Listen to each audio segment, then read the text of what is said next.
स्थानीय बारबाटी पड़िया दुई दिनिया जिला स्तरीय पीएमसी उत्सव उद्घाटित हो जाइछि। एही उत्सव रे मुख्य अतिथि भाव में उपमुख्यमंत्री प्रभाती परिड़ा जोगदे प्रदीप प्रज्वलन करी उत्सवर शुभारंभ करथिले। स्कूल आसिथिबा छात्र छात्री माने एही उत्सव रे जोगदे निजर सृजनशीलता और प्रतिभा को प्रदर्शन करथिले।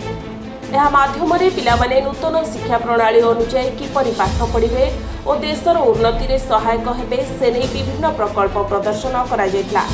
एही कार्यक्रम छात्र छात्री मानकर दक्षता भविष्यत गढ़िबारे महत्वपूर्ण भूमिका नेब बोली उपमुख्यमंत्री कहिथिले। कार्यक्रम रे अतिरिक्त जिलापाल शरत चंद्र बेहरा, पंचसखा शिक्षा सेतुर मुख्य संयोजिका राजलक्ष्मी दास, जिला शिक्षा अधिकारी दीपक कुमार पाढ़ी, अतिरिक्त जिला शिक्षा अधिकारी दीपिकांत प्रधान, निमापड़ा ब्लॉक शिक्षाधिकारी कैलाश चंद्र पाढ़ी, पीएमसी विद्यालय प्रधान शिक्षयित्री नंदिता साहू प्रमुख उपस्थित रहिथिले।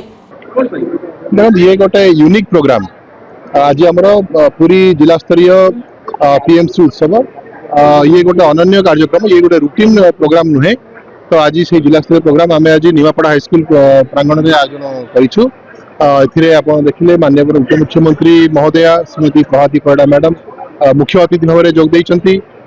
खाली जोग दे ना मीटिंग ता सहित पूरा जो आमर विभिन्न दुकान यात्रा ठू आरंभ करके आमर जो चारिटा एस्पिरेशनल जो पैविलियन कराई विभिन्न क्लब एक्टिविटी कराई विजन ओडिशा 2036 आमर मॉडल पार्लियामेंट सबू जाक पैविलियन को बुलिकी देखा सहित पिला सहित जन जन इंटराक्शन करके पिला बहुत उत्साहित करछंती। ता सहित आमर पाखापाखि 600 रु ऊर्ध्व छात्र छात्री मैंने दुई दिनिया कार्यक्रम भाग नौकरी आज रात्रि रही।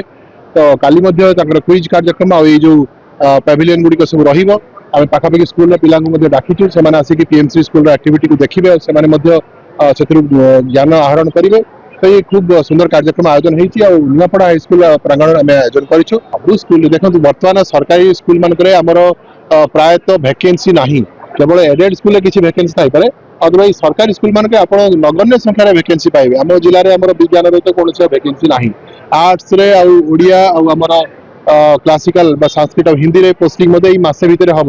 तो सरकारी स्कूल वैकेंसी सरकार त्वरित बेगर फिलअप कर आगामी दिन अलमोस्ट माने 100% टीचर वैकेंसी फिलअप हो पूरी रिटायरमेंट अनुसार तो वैकेंसी हम से तो कंटिन्यूअस प्रोसेस कि टीचर रिक्रुटमेंट ट्रेनिंग तो कंटिन्यूअसली चली। तेणु बर्तमान गोटे शिक्षार आम कहीपर सुवर्ण जुग जोटा कि जार बेनिफिट हम पाने पाइपर आगामी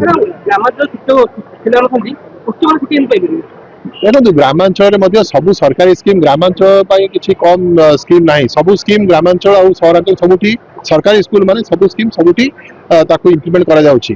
आ ग्रामांचल में शिक्षक अभाव किसी रही आप शुणुवे माननीय मुख्यमंत्री ऑलरेडी 15,000 करी 45,000 शिक्षक 3 वर्ष में नियुक्त करने ऑलरेडी घोषणा करिसेंती।